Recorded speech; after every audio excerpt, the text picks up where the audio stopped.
Radio J. Radio J, le grand entretien. Radio J.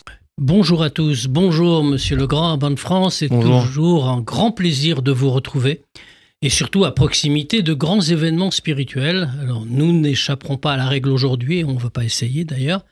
Nous avons la joie de vous recevoir à proximité de la fête de Shavuot. Alors Shavuot, c'est bien sûr un grand rendez-vous. On va peut-être commencer par le cas personnel. C'est un grand rendez-vous pour l'ensemble du peuple juif, pour l'ensemble de la communauté, sans doute aussi pour l'ensemble de l'humanité, même si on n'en est pas toujours consciente. Mais c'est aussi un grand rendez-vous pour le grand rabbin. Alors comment un grand rabbin attend-il Shavuot? D'abord, c'est une fête que j'aime profondément parce qu'elle est comme la ceinture blanche des judokas qui sont au-dessus de la ceinture noire. Il n'y a rien. Elle est blanche, elle est vierge de tout symbole, cette fête. Elle nous appelle juste à trouver nous-mêmes nos propres symboles. Ce qui fait que dans beaucoup de traditions, cette fête qui incarne le don de la Torah, et vous voyez bien, Matan Torah. S'il y a un don, il y a quelqu'un qui reçoit la Torah. Mais c'est le don de la Torah. Dieu accepte d'une certaine manière, en faisant d'ailleurs peu cas de la vie des anges, de nous donner la Torah. Et il demande d'ailleurs à Moïse de trouver un argument pour les anges qui disent « Mais non, les humains vont brader la Torah, ils vont pas la respecter, ils vont la nier. » Et Moïse dit « Mais vous les anges, vous n'avez pas de jalousie, vous n'avez pas de père et de mère, donc vous n'êtes pas concernés par ces règles qui touchent l'humain. » Donc c'est une fête profondément humaine qui nous relie à ce que Dieu veut que nous soyons par l'intermédiaire de cette Torah. Et il nous dit même « Choisissez les symboles que vous voulez. » Ce qui fait que dans les traditions, certains mangent des laitages. Parce que dans le Cantique des Cantiques, il est dit « Des vaches vechalav tachat leshoner » du lait et du miel, enfin du miel et du lait sous ta langue. Et le lait, c'est le lait de la Torah. Le miel du Midrash, qui est doux. Le lait, c'est la Torah qui nous construit, comme le lait d'une maman construit ses enfants. D'autres vont fleurir les synagogues, les maisons. Parce que le mont Sinaï, nous dit la tradition, était complètement fleuri dans cette liaison qu'il faisait entre le ciel et la terre. Donc en fait, c'est un moment où on trouve soi-même ses propres rencontres avec le rite. On fonde et on bâtit un rite. On s'appuie sur le rite que chacun a depuis toujours. Mais ce moment où, dans la nuit, on étudie ensemble, ce moment où enfin le monde fait silence, le Talmud dans Psachim dit qu'il y a deux bruits incroyables dans le monde, le bruit du soleil et des planètes qui tournent, le bruit du monde, on dirait. Mais il y a le bruit de Rome, c'est-à-dire le bruit de la civilisation. Et la civilisation fait du bruit tel qu'elle nous empêche d'entendre le monde, et le monde fait un bruit tel qu'il nous empêche d'entendre Rome, la civilisation. Et dans la nuit, nous, on étudie. Chatzot leila akum leodot. Au milieu de la nuit, on se lève comme si, au moment où le monde baissait un peu l'intensité de son bruit, nous, on disait, c'est là, maintenant, qu'on peut étudier une sorte d'écho à ce que disait Apollinaire. Jamais les crépuscules ne vaincront les aurores. Et nous, on sera là, comme le dit Isaïe, veilleur où en est la nuit, Shomer, Milaïla, Shomer, Mamilel. On sera là pour guetter les premières lueurs de l'aube et pour dire, nous chanterons des louanges. Et c'est en fait ce que la Torah nous propose. Chacun et chacune dans son lien personnel. Moi, ce que c'est beaucoup de gâteaux au fromage. Très important. Et j'en ai plusieurs sortes. Je pense qu'il y a beaucoup de sortes de gâteaux au fromage. Et je suis très orthodoxe là-dessus. Je veux beaucoup de sortes différentes de gâteaux au fromage. Alors, prenez des notes. Il y a les gâteaux américains qui sont trop crémeux. Il y a les gâteaux de certaines grandes maisons parisiennes qui nous font des choses merveilleuses avec plus ou moins de sucre, plus ou moins de lait, plus ou moins de fromage. Mais au fond, est-ce que c'est pas la diversité des façons qu'on a de nous approcher de la Torah? Voilà, chacun a sa tradition. Moi, je suis particulièrement attaché au gâteau au fromage. Écoutez, là, on en a pris bonne note. On sait maintenant comment vous satisfaire pour Shavuot. Alors, ça, c'est votre rapport personnel, bien sûr.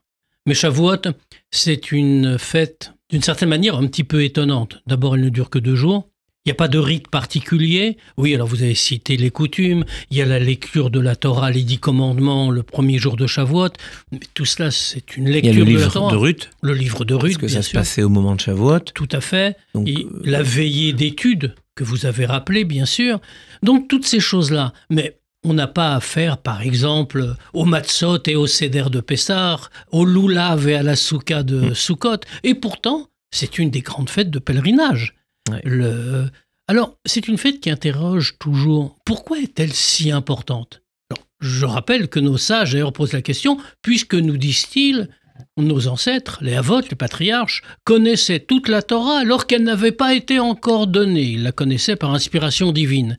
Dans ce cas-là, si ce n'est pas la connaissance qui nous est donnée en plus, s'il n'y a rien de particulier qui se passe, à part le rendez-vous avec Dieu au Mont Sinaï, c'est quand même quelque chose. Pourquoi est-ce une fête si importante? D'abord parce que c'est une fête, vous dites qu'elle dure 2 jours, en fait elle dure 365 jours. C'est 2 jours et 1 jour en Israël, mais 2 jours pour nous dire, symboliquement, vous recevez la Torah tous les jours. Donc ce que vous allez être capable de construire là, il faut l'étendre à toute la suite de l'année. Première chose.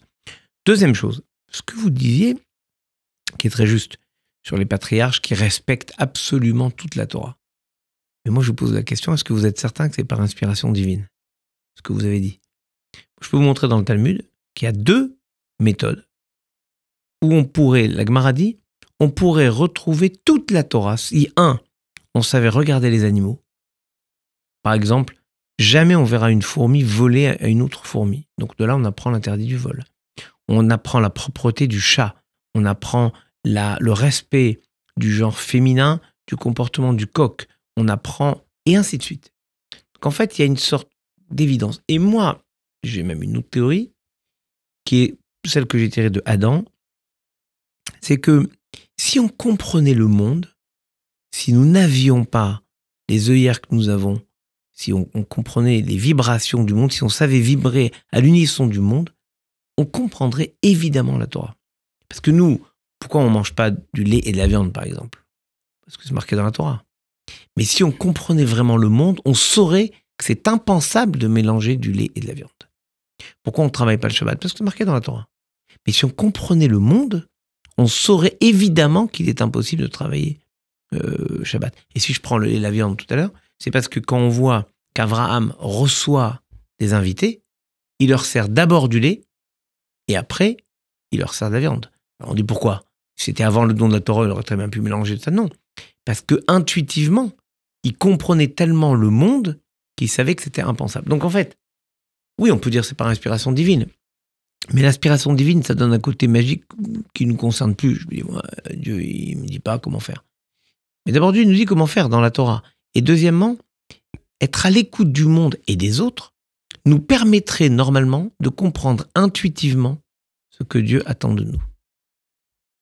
Donc, au fond, 2 jours sans symbole particulier, vous avez raison, sans loulav, sans matzah, sans rien, c'est 365 jours pour y mettre le symbole qu'on veut, chacun, chacune.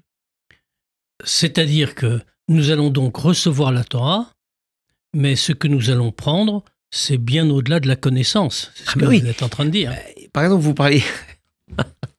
vous parliez des 10 commandements. Premier jour de Shavuot, on lit les 10 commandements.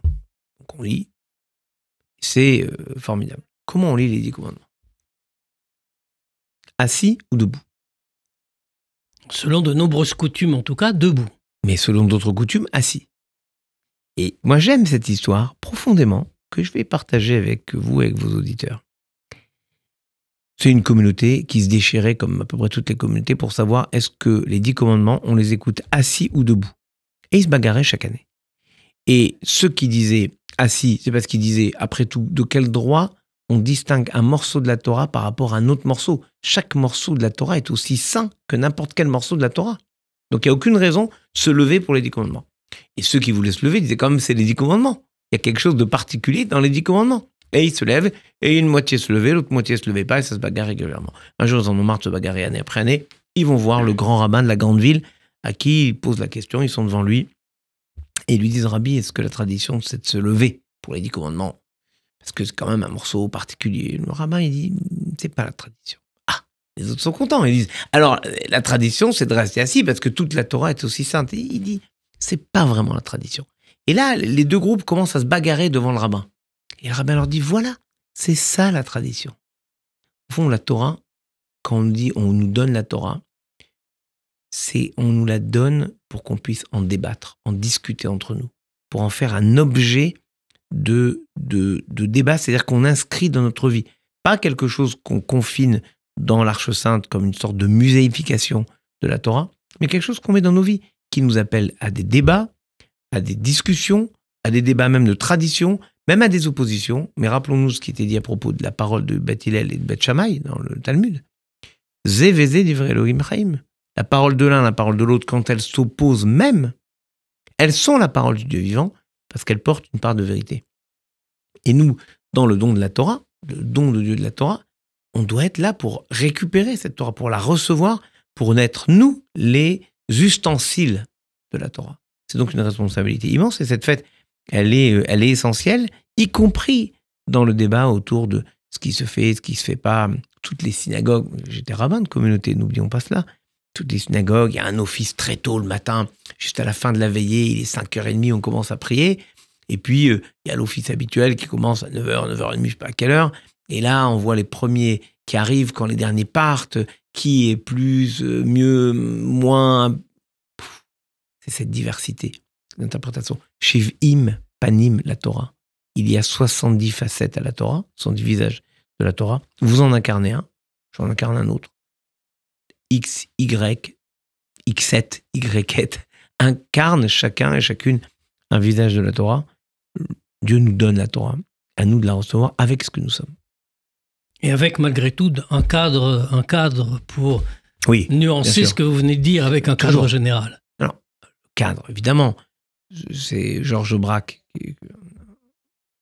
un artiste incroyable, un peu oublié malheureusement, alors qu'il a tout inventé. Il a inventé, à une époque où on ne faisait pas ce genre de choses, il a inventé pratiquement le cubisme, il a inventé ce qui est là, l'œuvre de Breton, par exemple, c'est lui qui l'a inventé avant. Mais Braque, c'était un grand soldat et un grand résistant, ce qui n'est pas donné à tous les acteurs et tous les artistes dans la Seconde Guerre mondiale. Et Georges Braque a dit « J'aime la règle qui corrige l'émotion ». Je crois qu'il n'y a rien de plus conforme à ce que préconise la halakha. J'aime la règle qui gère l'émotion. Ils disent aussi « J'aime l'émotion qui permet de sortir de la règle ». Donc en fait, ils disaient les deux. Mais cette idée que la règle, c'est-à-dire il y a une façon de célébrer Shavuot qui est, vous le disiez très justement, qui est une fête de pèlerinage. Donc l'une des 3 fêtes essentielles du judaïsme, avec Pessah, Shavuot, Sukkot. Mais elle est préparée par un temps. Vous voyez, par exemple, nous sommes aujourd'hui un jour du Homer.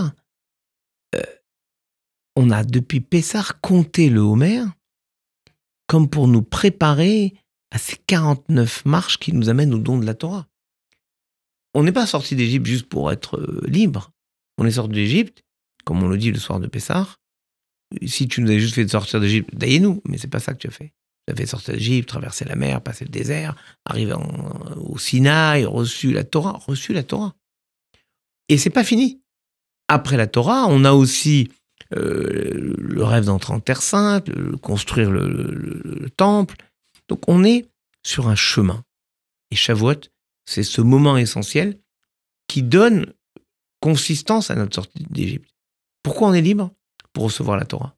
Donc on n'est pas juste dans un moment, point. On est sur un chemin qui justifie tout ce qu'il y a eu avant. Et ça, c'est important parce qu'aujourd'hui, c'est encore le cas. Aujourd'hui, on compte l'Homer, on arrive à la fin du Homer, et c'est Shavuot, le don de la Torah. Façon de nous dire, regardez comment vous êtes prêts. Vous êtes prêts parce que vous êtes préparés. Le Shavuot, c'est le don de la Torah. Ça signifie aussi la rencontre avec Dieu, la révélation au Sinaï. Comment se prépare-t-on à ça? D'abord, c'est une préparation, vous avez raison, c'est une préparation individuelle. c'est aussi une préparation collective. Je vous ai parlé du Homer, qu'on compte ensemble. L'ensemble du peuple scande les étapes, jour après jour, semaine après semaine, dans une sorte de combat collectif pour dire nous sommes prêts, pour réaffirmer que cette élévation des 49, c'est pas anodin. On explique que les Hébreux en Égypte étaient à la 49e marche d'impureté. Ils ont tout gravi pour revenir à une situation nominale, puis ils ont gravi les échelons pour arriver au moment de la sainteté du Mont Sinaï. Nous, on nous propose juste de remonter cette échelle de sainteté, d'une certaine manière. Donc, sur l'échelle de Richter de la sainteté, il y a 49 marches, la 50e, c'est Shavuot, c'est la Torah, et c'est le don de la Torah. Au fond, j'ai toujours considéré qu'il y avait quelque chose d'assez extraordinaire dans un débat sur est-ce que la Torah a été donnée sur le Mont Sinaï ou sur la terre.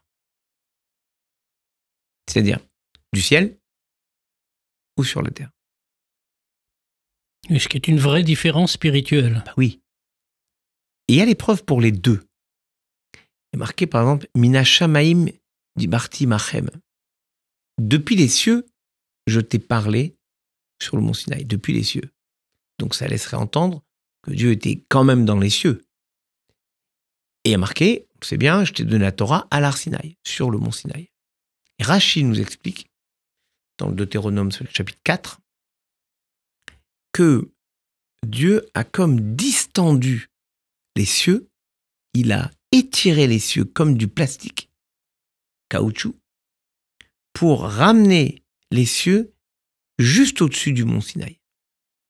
Donc imaginons, vous voyez, si on ferme les yeux et qu'on imagine la situation, on a le Mont Sinaï qui est la terre, ça doit être une montagne, c'est la terre. Et vous avez juste au-dessus les cieux qui atteignent cet espace. Qu'est-ce qui fait le lien entre les cieux et la terre? Moïse, qui est sur le sommet du Mont Sinaï, et cet homme en prière, c'est lui qui fait le lien. Donc chacune d'entre nous, nous recevons la Torah comme Moïse.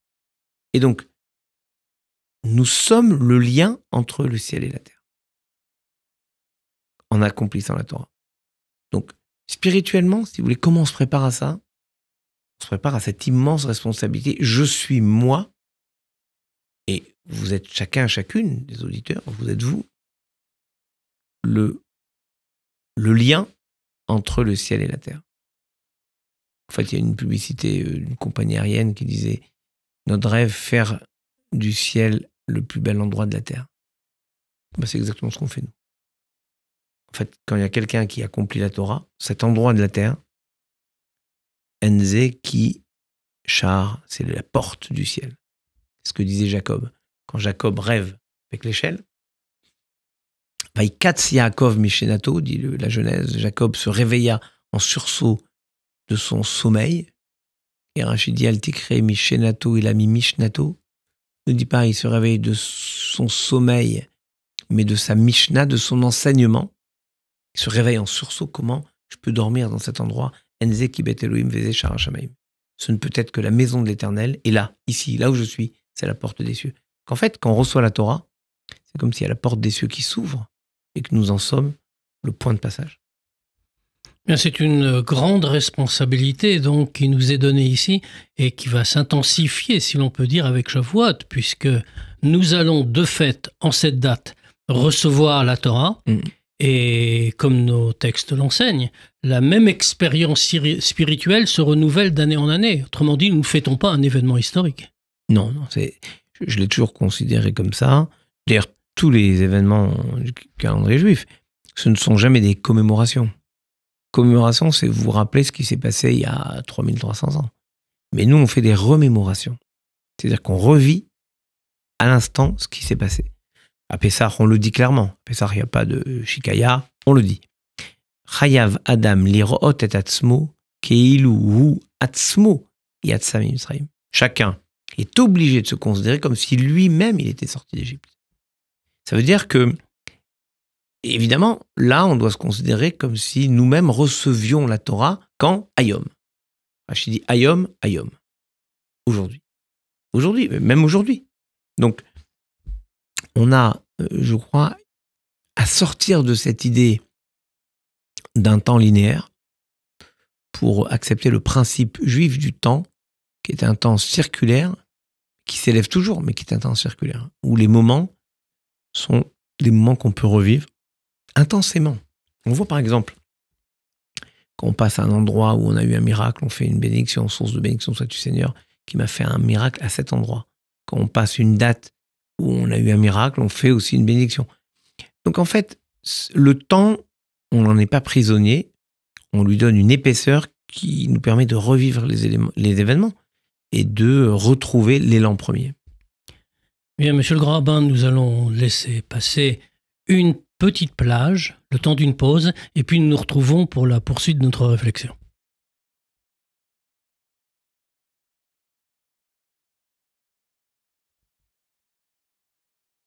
Je sais pas où on va aller après.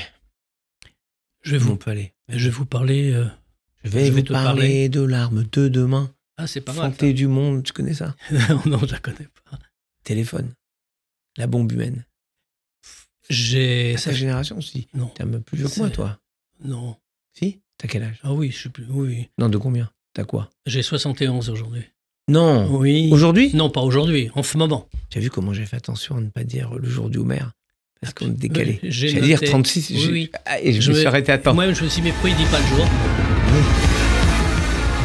Parler de l'arme de demain. Enfantée du monde, elle en sera la fin. Je veux vous parler de vous, de moi, de vous. Voilà quelqu'un de réactif. Je suis un électron bombardé de protons, des couleurs qui ne sont pas à moi, qui parfois me font peur. Je suis chargé d'électricité qui par malheur au cœur de l'accélérateur rencontre une particule qui mène droit à la... Oh non.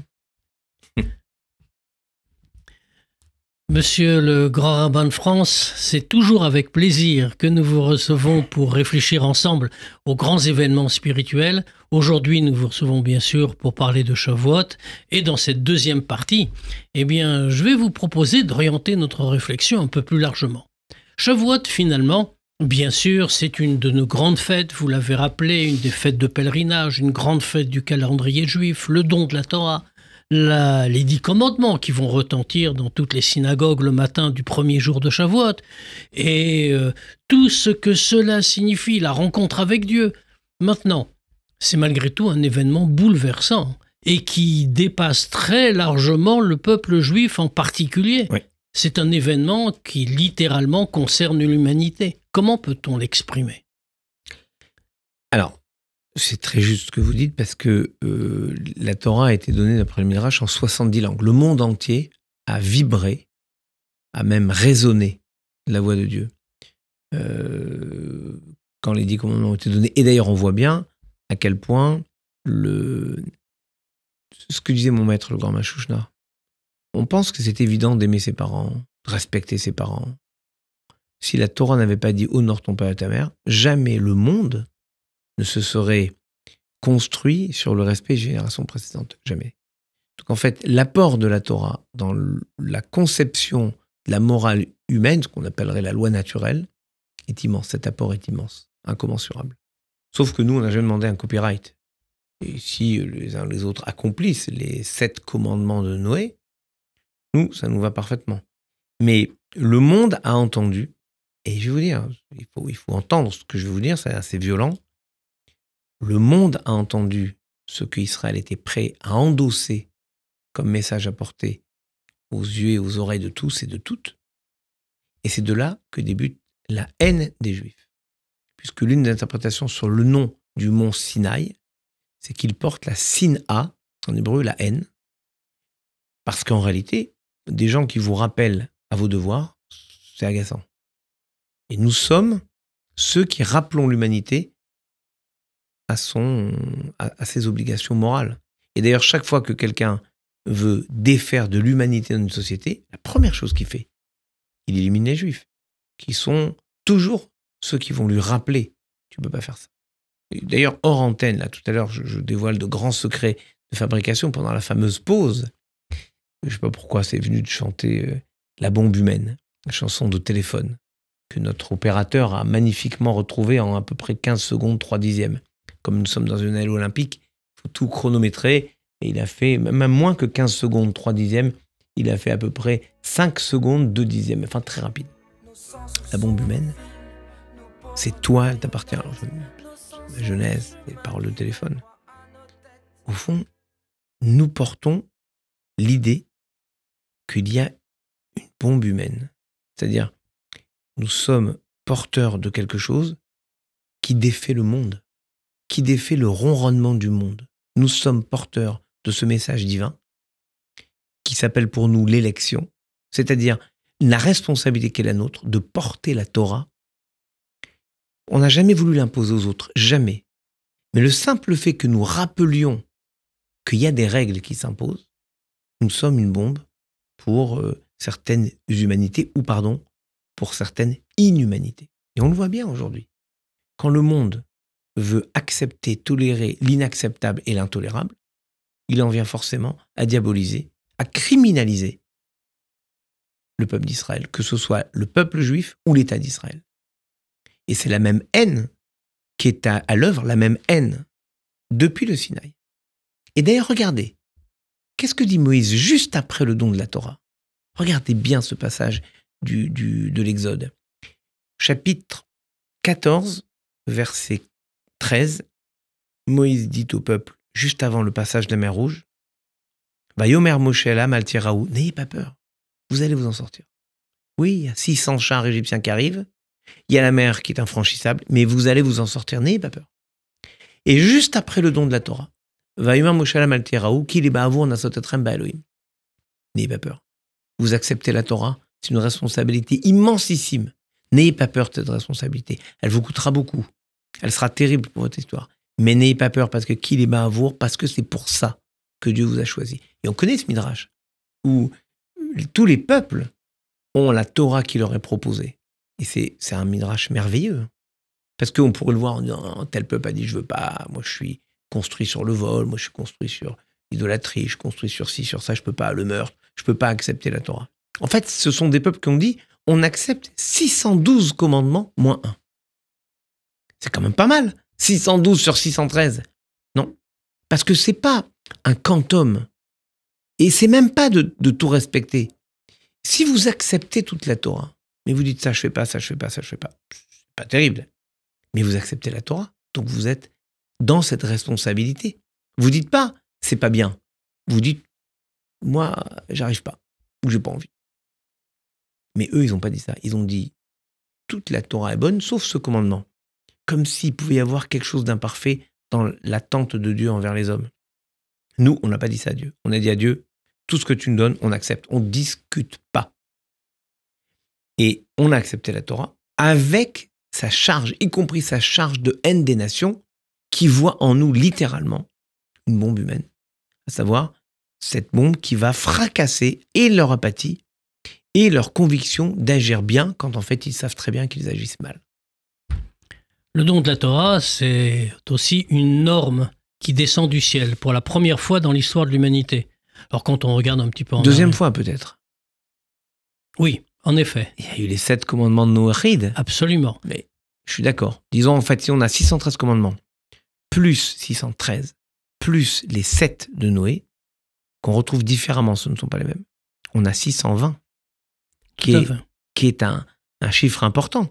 Parce que 620, c'est une sorte de plénitude. On voit 613, d'où ça sort 613. Et bien 620, il y a quelque chose comme une sorte de perfection. En fait, si nous, on prend notre responsabilité, notre charge des 613 commandements, et les nations assument leurs 7 commandements, alors on est dans une sorte de complétude. Et ça veut dire accepter une norme. Oui, mais est-ce que vous croyez qu'il n'y a pas des normes? Il y a toujours des normes. Je parlais tout à l'heure du lait et de la viande. Ok. On se dit, mais qu'est-ce que ça peut faire, le lait et la viande? J'entends des gens me dire, qu'est-ce que c'est que cette histoire de lait et de viande? C'est fini, maintenant, c'est que c'est... Jusqu'à ce que tel ou tel vous dise, mais finalement, c'est pas très bien. Ok. Et puis on vous dit, mais telle viande, oui, telle viande. C'est dans le désert, c'était difficile à conserver, mais comme moi, j'ai du mal à penser que Dieu a dit sur le mont Sinaï à Moïse, vous ne mangerez pas de la viande de porc tant que vous n'aurez pas inventé les frigos. Et j'ai du mal à croire ça. En revanche, il y a quelque chose de permanent dans ce que Dieu demande. Et on le fait d'autant plus qu'il n'y a pas de raison logique. Parce que s'il n'y avait que des raisons logiques, on ne serait pas dans le Naaseh Venishma.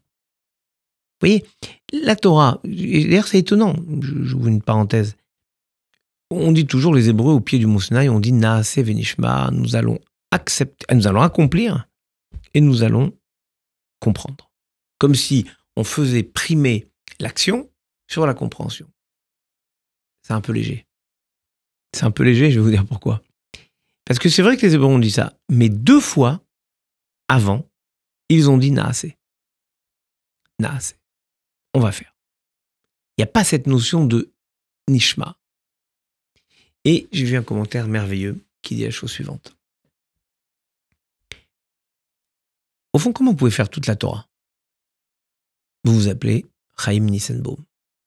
Vous êtes formidable, mais vous n'êtes pas Cohen, que je sache. En effet. Pas Cohen. Donc, ni vous ni moi, je ne suis pas Cohen non plus, ne pouvons accomplir les règles relatives au Cohen. J'ose vous demander, puisque vous avez eu le bonheur il y a quelques jours de célébrer la bar mitzvah d'un petit-fils, est-ce que votre premier enfant, c'était un garçon ou une fille? C'était un garçon. Mazal Tov. Donc voilà, vous avez pu faire le Pidyon Haben, le rachat du premier-né. Moi, j'ai une fille, j'ai pas pu faire le Pidyon Haben. Donc voilà une injustice qui est quand même patente. Absolument. Bien. Donc vous avez pu accomplir ce commandement et moi non. Comment on fait? Regardez bien. Chaque fois qu'il y a marqué Naaseh, les 2 fois, c'est marqué Vayan Kol Ha'am Yardav. Le peuple entièrement unifié a répondu Naaseh. Si on est rassemblés, tous, les Cohen, les Lévi, les Israël, ceux qui ont des garçons en premier, ceux qui ont des filles en premier, tous ensemble, les hommes, les femmes, tous ensemble. Quand on se conjugue tous, à nous tous, on accomplit toute la Torah. Et donc on est dans Naaseh, on accomplit. Mais la fois où il y a marqué, le peuple répondit Naaseh Venishma, c'est quand il y a marqué Vayanam. Le peuple répond, pas marqué unitairement, ensemble. Le peuple répond Naaseh Venishma. Comment je peux, moi, accomplir la mitzvah de Pidyon Haben, par exemple? C'est pas compliqué. Il suffit que j'étudie cette mitzvah.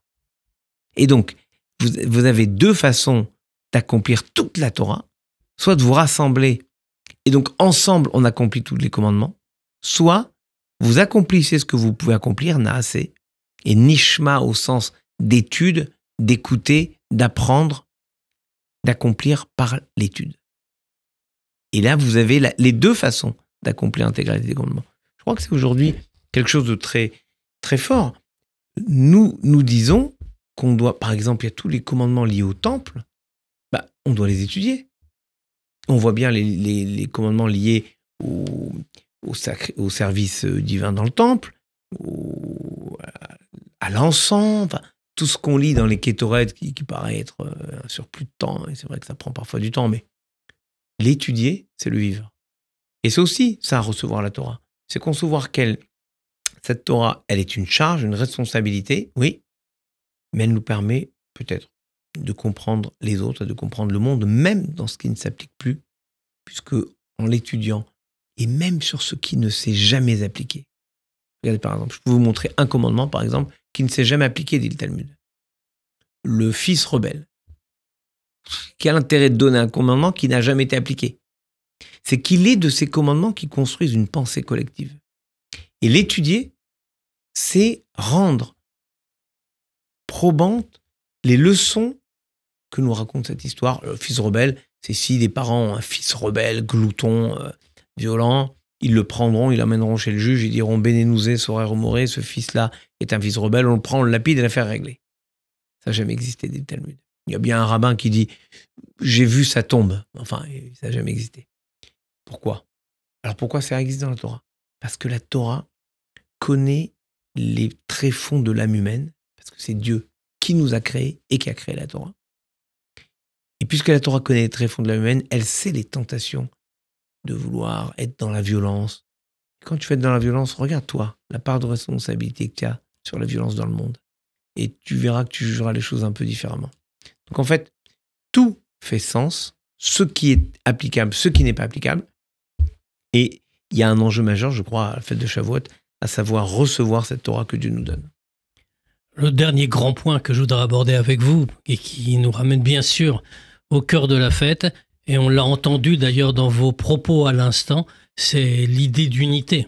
Nous sommes tous ensemble, c'est la Torah, d'ailleurs le texte l'a souligné, nous sommes tous ensemble au Mont Sinaï comme un seul homme, avec un seul cœur, cette notion d'unité. Comment la vivre aujourd'hui ou au contraire, la société qui nous entoure encourage à l'individualité, voire l'individualisme. Oui, c'est vrai. Mais nous, on est là pour rappeler ça. Peu m'en chaud de ce que le monde vit. Moi, je sais quel est mon objectif et ma mission. Nous devons justement prôner l'unité, qui est d'ailleurs le signe de la différence. Pour être unitaire, il faut être différent et conjuguer des différences. Ce n'est pas l'uniformité. Donc, nous sommes différents, on a des appétences différentes pour le monde, pour l'étude, pour la pratique. OK, mais on arrive à le vivre ensemble. Et moi, je vois avec tout ce que je visite comme communauté à quel point des communautés sont différentes, mais elles ont toujours cette même ambition de montrer un judaïsme heureux, du bonheur, malgré tout. Ça serait simple de montrer un judaïsme du bonheur dans une société du bonheur.